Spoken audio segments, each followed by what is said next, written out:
नमस्कार दोस्तों, लालटेन स्टडी में आपका स्वागत है। जैसा कि आप सभी को पता है कि हम एमपीपीएससी के पीवाईक्यू प्रीलिम्स की जो जीएस पेपर है उसके प्रश्न लगा रहे हैं। तो ये सारे एग्जाम व्यापम के हुए, एमपीपीएससी के अदर एग्जाम हुए या और भी एग्जाम होते हैं, वो सब आपस में इंटरकनेक्ट जीएस रहता है। जीएस एक ही रहता है। तो जो क्वेश्चंस होते हैं, मैं पहले ही बता चुका हूँ कि ऑथेंटिक कोई भी क्वेश्चन पेपर बनाने वाला हो तो वो ये सोचता है कि एक ऑथेंटिक प्रश्न रहे। तो मोस्टली क्या होता है, वो कहीं पेपर से या एक ऑथेंटिक बुक से क्वेश्चन बनते हैं हमेशा। तो आप ऑथेंटिक बुक्स पढ़ें और ये क्वेश्चन पेपर जरूर लगाएं। सभी एमपीपीएससी के बाकी एग्जाम वाले, बाकी बाकी एग्जाम वाले इधर के भी प्रश्न लगाना चाहिए। तो हम चलते हैं। ये कट ऑफ था 2022 का। कट ऑफ की बात करें तो 160 कट ऑफ रहा है। पिछले वीडियोस में मैंने बताया, तो इस पर ज़्यादा बात नहीं करेंगे। एक हम एक प्रश्न देते हैं आपको पहले कि आप इस प्रश्न का उत्तर कमेंट में हमको बताएं कि आपने जो पढ़ा है अभी तक, तो वो कितना अदर से भी, या मैं बता रहा हूँ या मैंने पहले पिछली वीडियोस में बताया, तो उससे संबंधित कुछ हम प्रश्न रखते हैं यहाँ से। तो ये क्या है कि मध्य प्रदेश के प्रथम विपक्ष के नेता, लीडर ऑफ अपोजिशन कौन है। जैसे हमने पहले पढ़ा कि पिछली महिला राज्यपाल पूछा गया है ना। पहली बार संविधान सभा के अध्यक्ष का प्रश्न लगा चुके हैं। तो ये प्रश्न आते हैं, प्रथम विपक्ष के नेता हमको। तो आपको ये जो भी आपको आंसर पता है, बिना नेट बिना बुक देखे उसको कमेंट में करना है, ठीक। राज्य, या आप अपने उसमें नोटबुक पे भी नोट करके भी देख सकते हैं कि मुझे ये आता है कि नहीं आता है, ठीक है। अब इसकी बात करें 2022 का जो प्रश्न है 21वां, सेट ए लगा रहे हैं हम, ठीक है। कोई भी अगर ऐसा सोचे कि ये सेट ए का प्रश्न है, इधर उधर ढूंढने से, ये कि राज्य मानव अधिकार आयोग के सदस्यों की नियुक्ति हेतु गठित समिति की अध्यक्षता कौन करता है, ठीक है। तो ये 10th यूनिट से प्रश्न बहुत ज़्यादा संख्या में आते हैं। तो ये मुख्यमंत्री इसका आंसर है, ठीक है। पहले 10th यूनिट में ये आयोग हुआ करते थे, इसलिए ये प्रश्न आया है। इस बार जो 10th यूनिट का सिलेबस है वो हम भी जल्दी शुरू करेंगे।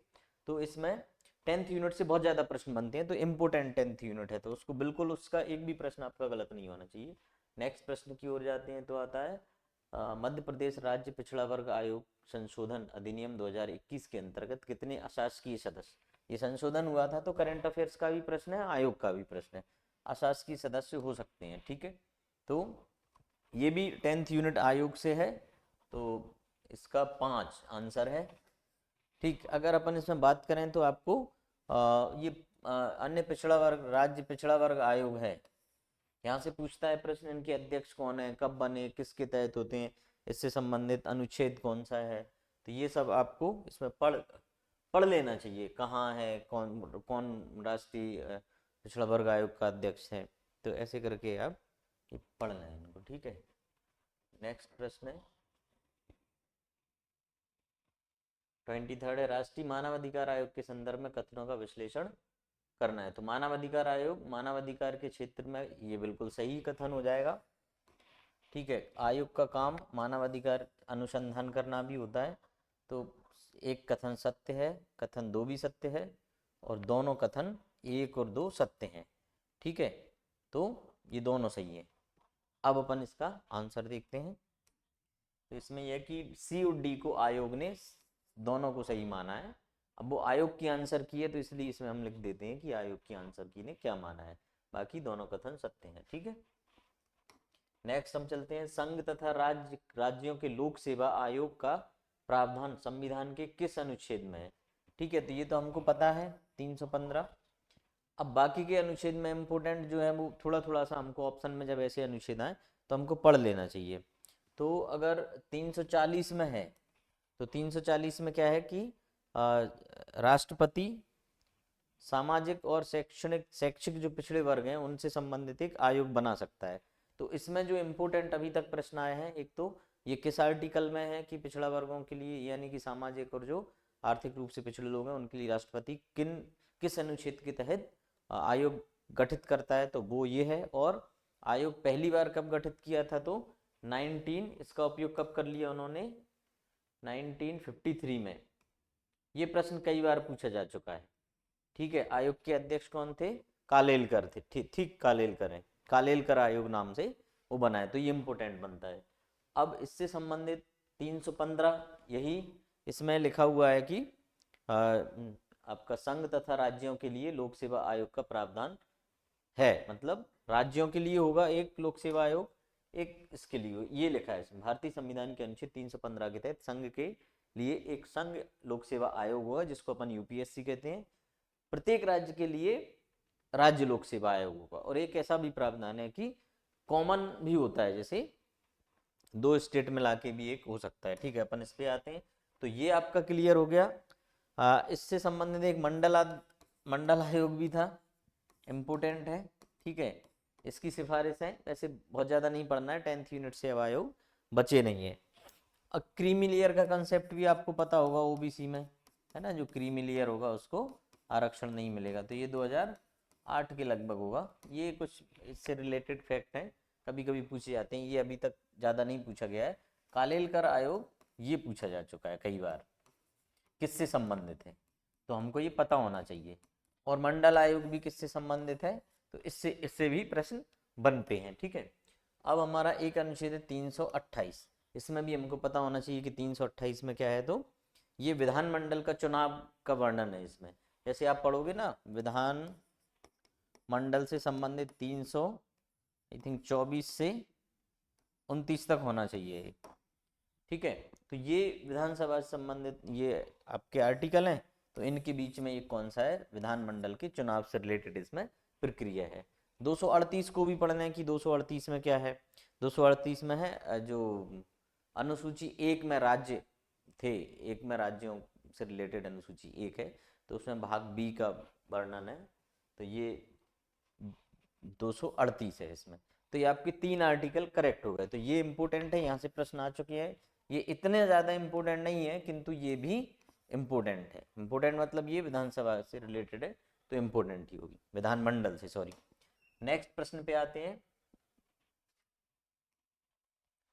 भारत के नियंत्रक सीएजी लेखा परीक्षक के वेतन एवं शर्तें कहाँ पर विनिर्दिष्ट हैं। ठीक है, तो ये पूछ रहा है कि जो सीएजी होता है, सीएजी से अच्छा क्वेश्चन आ चुके हैं, कई बार आ चुके हैं।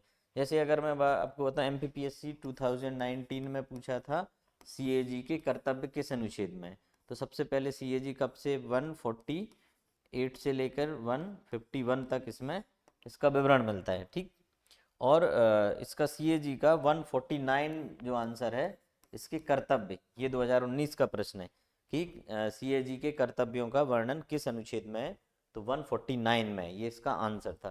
फिर इसमें एक प्रश्न और आया है, कोई डीएसएसबी का एग्जाम है 2024 में, उसमें भी यही पूछा है।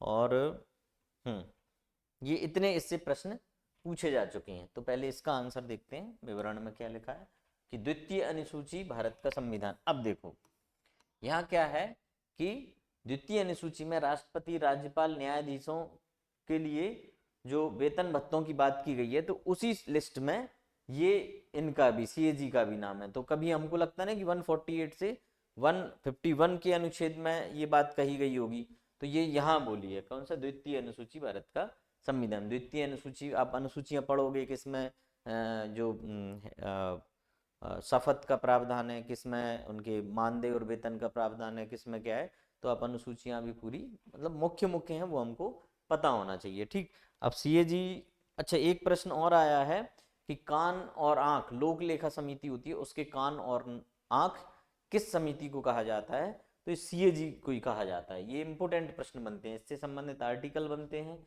इसके काम पूछे जा चुके हैं।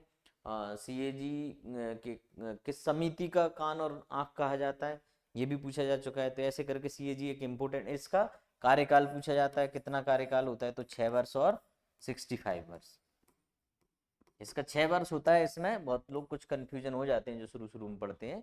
अच्छा, आपको एक चीज और, मतलब मेरे को ऐसे याद आई कि जो नए बच्चे जितने भी पढ़ रहे हैं, वो बहुत जल्दी उनके चांसेस ज़्यादा रहते हैं सिलेक्शन के। हम लोग भी नए थे, तो मतलब हम लोगों के भी नए में ही सिलेक्शन हुए। तो नया नया बच्चा क्या होता है कि वो एक तो बहुत ज़्यादा उसके पास चीज़ें नहीं है कि माइंड में, तो वो उतनी ही चीज़ें पढ़ता है और एग्ज़ाम ओरिएंटेड। तो मेरा यही है कि पुराने लोग भी हैं, वो बहुत ज़्यादा डीप में, जितना ज़्यादा डीप में जाओगे, होता क्या है, डीप से आते हैं 10 क्वेश्चन और हमको करना है 80 प्रश्न।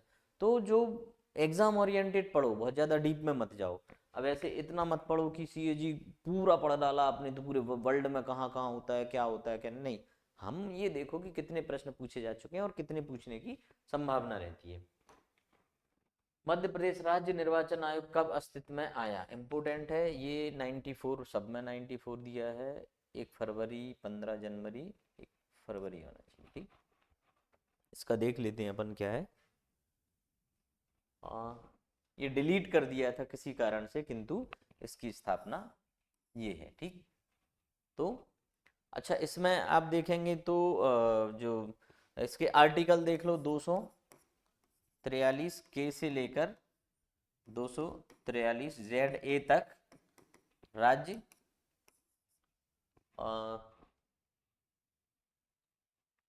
आपका राज्य निर्वाचन आयोग काम करता है। ठीक है, अब इससे रिलेटेड क्या होता है, कई बार ये पूछा जा चुका है कि क्या विधायकों के चुनाव में इसका कुछ होता है, पंचायतों के चुनाव कराता है, नगर निगम नगर पालिकाओं के चुनाव कराता है, ऐसे करके आपको पूरा पढ़ना पड़ेगा। एक दो बार ऐसा पूछा जा चुका है, विधान परिषद के चुनाव कौन कराता है, विधान, तो हम कई बार क्या होता है कंफ्यूज हो जाते हैं कि यार विधानमंडल राज्य का है तो क्यों ना यही कराता होगा, तो इनमें कंफ्यूज नहीं होना है सबकी। इसके अगर पहले, हाँ, इसका एक प्रश्न और पूछा गया है कि पहले अध्यक्ष की बात पूछी गई है, तो NB लोहानी, ये भी हमको पता होना चाहिए। पहले अध्यक्ष के बारे में प्रश्न बनता है, तो ये भी एक प्रश्न आपका यहाँ से भी, तब ये प्रश्न लगाने के बाद हमको इतने प्रश्न और कर लेने चाहिए। ठीक, नेक्स्ट है आपका नीति आयोग के उपाध्यक्ष। नीति आयोग से संबंधित लगभग हर 1-2 साल में हर एग्जाम में प्रश्न आते हैं। इसको मैं पूरा बता चुका हूँ पिछली वीडियो में, जब हम 2025 का पेपर सॉल्व कर रहे थे तो उसमें बताया है। तो ये भारत के प्रधानमंत्री इनको नियुक्त करते हैं, नीति आयोग के उपाध्यक्ष को। मैंने सब चीज़ें बता रखी हैं, पहले कौन है, वर्तमान कौन है, आप भी जाके उसमें देख लेना। भारत के प्रधानमंत्री